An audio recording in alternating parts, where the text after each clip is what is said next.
Hello students, welcome to Sairam Classes English 1 to 3. I am your teacher Ritu and today we are discussing a very unique topic and the interested one also.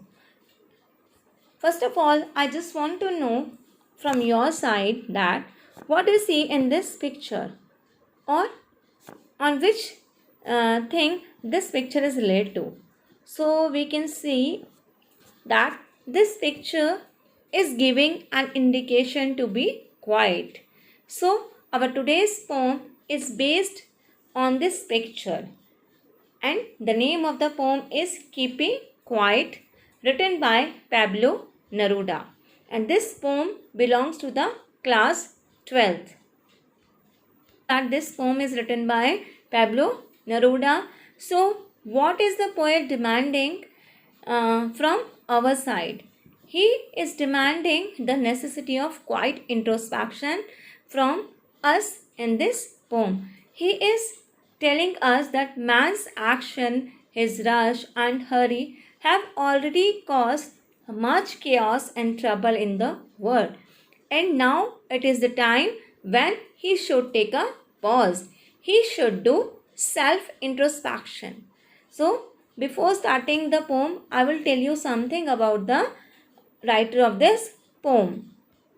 Name and later legal name of the Chilean poet, diplomat and politician Naftali Ricardo Reyes Bozalto. He was born on July 12, 1904 and died on September 23, 1973. He derived his pen name from the Czech poet Jan Neruda. He won the Nobel Prize for Literature in 1971. Yes, Czech is the pronunciation of Czech. Neruda became known as a poet when he was 10 years old. He wrote in a variety of styles, including realist poems, historical epics, erotically charged love poems such as the ones in his collection 20 Love Poems and a Song of Despair in 1942. A brief outlook of this poem. In this poem, the poet visualizes a state of comfortable inertia where he wishes for pleasant idleness and relaxation, away from the frantic rat race, destructive activities, and futile wars.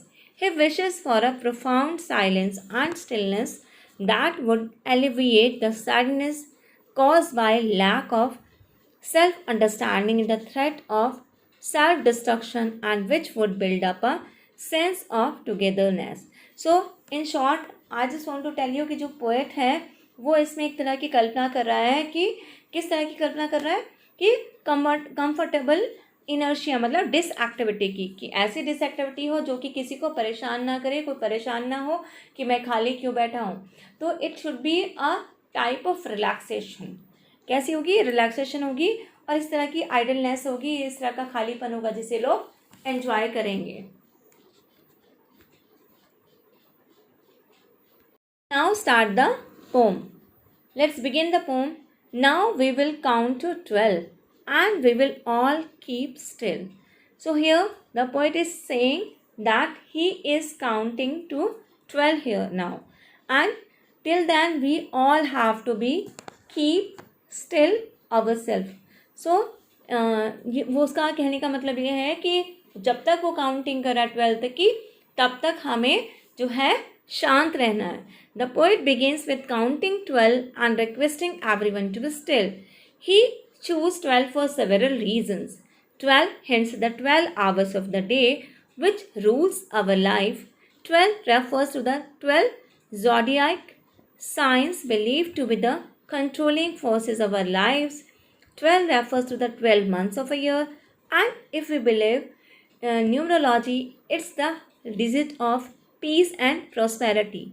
12 even may be aimed for a preparation for all to be ready to plunge into the state of silence. So poet क्या कहना चाह रहा है कि तब तक हमें चुप रहना है जब तक काउंटिंग करता है 12 की. और मे बी उसने जो 12 चुना है ये इसके बहुत सारे रीजंस हो सकते हैं. 12 एक दिन में 12 घंटे भी होते हैं और 12 महीने भी होते हैं साल में। एंड जो 12 राशियाँ और जो इंसान की जो राशियाँ होती हैं अलग अलग नेम के अकॉर्डिंग वो भी 12 ही होती हैं।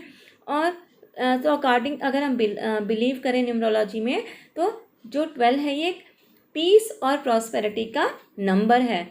और 12 इवन वो हो सकता है कि वो प्रिपरेशन के लिए भी बोल रहा हो कि शायद जब तक मैं 12 काउंट करता तब तक you have to be prepare yourself for being silent, कि जब तक वो बोलता है तब तक आपको अपने आप को प्रिपरेशन करनी है साइलेंट रहने की।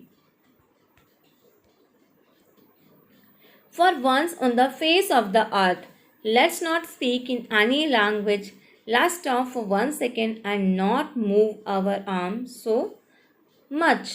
Urging everyone, he is requesting everyone to break the barriers of language and unite with one invisible tune, that is silence. So जो poet है वो request कर रहा है कि for a moment we don't have to speak any language. Because on earth there are so many languages in the world spoken by the people.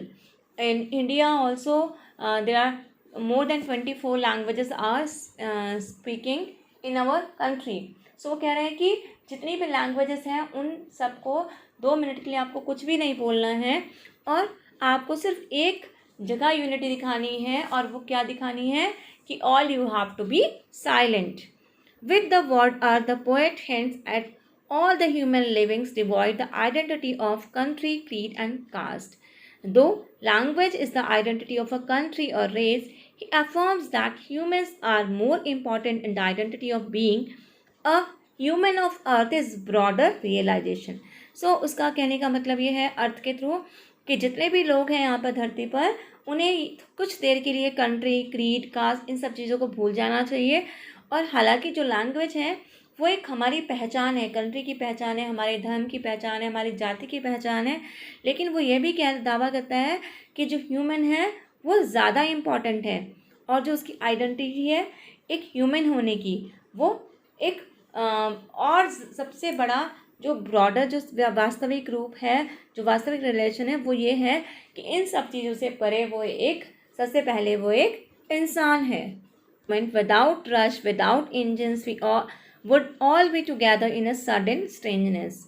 So the poet is telling us that it will be in exotic means enticing, ENTICING, enticing, an attractive moment.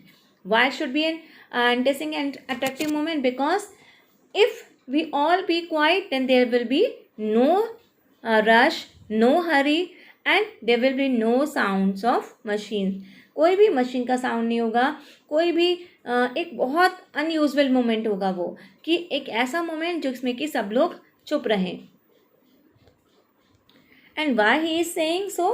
Because we are always on move, we are always busy in accomplishing our work and go on rushing in our lives.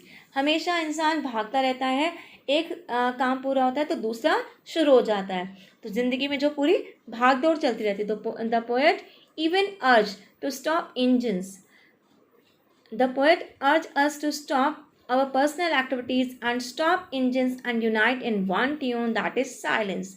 The poet declares silence as an exotic because this silence will make us blissful, strange and will bring complete equilibrium.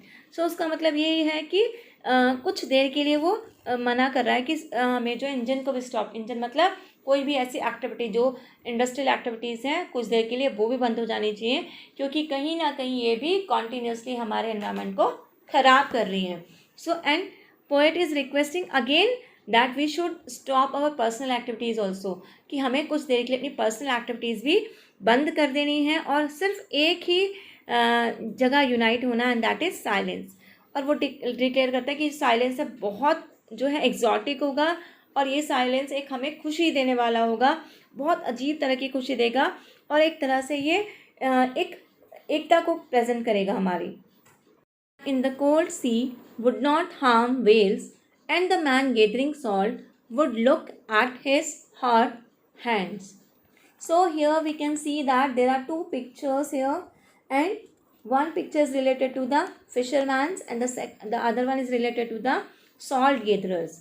So उसका मतलब क्या है यहाँ पे कहने का, वो कहना चाहता है कि इफ़ वी बी स्टिल, अगर हम सब लोग बहुत बिल्कुल चुप रहेंगे, then we shall be able to introspect the mistakes and wrongs done, कि अगर हम लोग चुप रहते हैं तो हमें इंट्रोस्पेक्शन करने का मौका मिलेगा, आत्मविश्लेषण करने का मौका मिलेगा और हमें पता चलेगा कि हमने क्या गलतियां हम कर रहे हैं. Here fishermen are the representative of all kinds of tyrants and killers. The poet wants them to cease their work and realize their mistake. So यहाँ पे जो फिशरमैन है वो एक तरह के किलर्स को रिप्रेजेंट करते हैं. किस बात को, कि जितना भी वो काम कर रहे हैं उन्हें उस काम को रोक देना चाहिए और अपनी मिस्टेक को जो है समझ लेना चाहिए कि अगर वो वेल्स को नुकसान पहुंचा रहे हैं, किसी और चीज़ को, फिशेस वगैरह को, स्पेशीज़ को जो कोई भी नुकसान पहुंचा रहे हैं, तो वो सब उन्हें उन सब एक्टिविटीज़ को स्टॉप कर देना चाहिए और अपनी मिस्टेक को समझना चाहिए. सॉल्ट गैदरर एक्सप्लेन किया गया है उसको यहाँ पर, किस चीज़ का रिप्रेजेंटेटिव है वो, poor and lower section of the society. क्यों? Because they go up to any level to earn their livelihood and often hurt themselves irreparably. मतलब ये है कि जो सॉल्ट गैदरर है वो किसको प्रेजेंट कर रहा है, वो पुअर सोसाइटी को बिलोंग कर रहा है. जैसे उसके हाथ जो है सॉल्ट गैदरर के एकदम गले, मतलब जो है जख्मी रहते हैं, नमक उठा कर, नमक भर भर के उसके हाथों में जख्म हो जाते हैं, but he doesn't have time to look at them. और तो वो कह रहा है कि वो इस तरह को, इस कैटेगरी को प्रेजेंट करता है कि जो अपनी लाइवलीहुड को चलाने के लिए, अपनी फैमिलीज़ को चलाने के लिए वो किसी भी हद तक अपने आप को नुकसान पहुंचा सकते हैं. Green wars, wars with gas, wars with fire, victories with no survivors would put on clean clothes and walk about with their brothers in the shade doing nothing. So here the poet is giving us an advice, and when whom he is giving advice, he is giving an advice to the warmongers. Warmongers मतलब जो युद्ध को चाहने वाले हैं, उन लोगों को एडवाइस दे रहा है. They say that that these war are very harmful against the environment, क्योंकि वार कैसी है, ये एनवायरमेंट के खिलाफ हैं. And they use poisonous gas in war, क्योंकि ये जो लोग हैं वो पॉइजनस गैस यूज़ करते हैं वॉर्स में और किसी भी हद तक जा सकते हैं युद्ध को जीतने के लिए. Condemning the people with green wars. So here वो क्रिटिसाइज कर रहा है पीपल को who are related with green wars and war with fire. Green wars represent the biological weapon और creators of pollution, and the war with fire is related to the atomic war. So because these people became victorious but with no survivors left. Maybe they got victory, but when they got victory nobody was there to celebrate their victory. कोई भी वहाँ पर जो है उनकी victory को celebrate करने वाला नहीं होगा. The poet mocks at the victory of those people who get victory over destruction. The poet asks them to leave the path of destruction and join the group of silence. वो ऐसे लोगों का मजाक उड़ाता है कि जो विक्ट्री तो मिल जाती है जिन्हें, लेकिन विक्ट्री कब मिलती है, जब पूरा तहस नहस हो जाता है सब. सो वो कह रहा है कि ऐसे लोगों को एडवाइस दे रहा है कि तुम इस डिस्ट्रक्शन के पाथ को छोड़ दो और साइलेंस को ज्वाइन कर लो. He urge them to put on white clothes. वो उन्हें कहता है कि वाइट क्लोथ पहनो, मतलब एक तरह से तुम जो है शांति की तरफ आ जाओ, प्योरिटी की तरफ आ जाओ. And walk with others doing nothing. और सबके साथ कुछ भी ना करते हुए, हाथों में हाथ डालते हुए जो है आराम से सेल्फ इंट्रोस्पेक्शन करते हुए जो है चलो. What I want should not be confused with total inactivity. Life is what it is about. I want no truck with death. Here the poet is telling us that that we should not be confuse ourselves with total inactivity, कि हमें अपने आप को confuse नहीं करना है total inactivity के साथ. Because life is what it is about. I want no truck with death, कि जो है उसका मतलब क्या है, doing nothing. It doesn't mean that to total inactivity, कि कुछ देर के लिए अगर हम कुछ नहीं करें तो उसका मतलब ये नहीं है कि हम टोटल इनएक्टिव हो जाएं. Total inactivity means death, and he has no association with death. ये जो टोटल इनएक्टिविटी होती है उसका मतलब क्या है, उस वो डेथ से रिलेटेड होती है और यहाँ पर वो डेथ को इंडिकेट नहीं कर रहा है. So that he is giving us a message of silence should not be confused with total inactivity. And he further clear that, as I've told you, that he has not any that this inactivity doesn't have any relation with the death. His message is aimed at the way of living. He wants us to stop a while and feel the calmness so that a positive introspection is done. और वो चाहता है कि हम रुकें थोड़ी देर and feel करें कामनेस को, शांति को फील करें. और क्योंकि if we will be keep silent for some minutes, then we will be able to do a positive introspection. हम एक पॉजिटिव आत्मविश्लेषण कर सकेंगे, हम कहीं भी नेगेटिव नहीं होंगे. Minded about keeping our lives moving and for once could do nothing. Perhaps a huge silence might interrupt this sadness of never understanding ourselves and of threatening ourselves with death. Perhaps the earth can teach us as when everything seems dead. Because that we human beings are single-minded. We are always busy in achieving our goals, completing personal responsibilities. कि हम जो बहुत single-minded होते हैं, हम क्यों? And we always have responsibilities of our personal life, our professional life, our social life, और हम उन्हीं में busy रहते हैं. We never stop a while to evaluate ourselves and understand ourselves. हम किसी भी समय अपने आप को evaluate नहीं करते, अपने आप को समझते नहीं हैं. We never understand that we shall never be able to come out of these desires and achievements. और हमें कभी ये बात समझ नहीं आती कि इच्छाएं जो हैं they are never ending. वो कभी ख़त्म होने वाली नहीं है. Responsibilities are also never ending. एक रिस्पॉन्सिबिलिटी ख़त्म होगी, सेकेंड वन शुरू हो जाएगी, सेकेंड ख़त्म होगी, थर्ड शुरू हो जाएगी. So if we could stop a while from using these things, we would have understood the real purpose of our lives in ourselves. अगर हम इन सब चीज़ों से थोड़ी देर के लिए फ्री हो जाएं तो हम समझ सकेंगे अपना ज़िंदगी का और अपना purpose.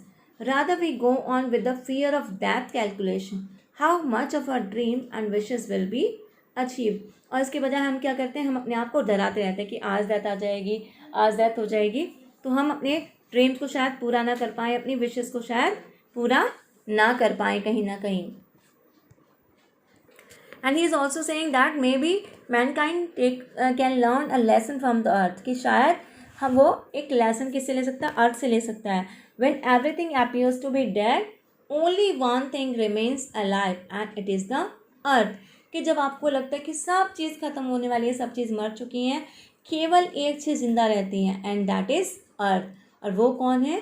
Earth. So now the poet is telling us that I will count up to 12 and you keep quiet and I will go. कि अब आपको क्या करना है? I will count up to 12 and all others will have to be keep quiet and then he will go out from there. So I hope you have understood the poem very well. If you have any problem or any complaint, so you can drop it in the comment section. And if you like the video, please like and subscribe the channel for latest update of my videos, and follow us on Instagram also, sairam.education. So please, till then, stay home, stay safe.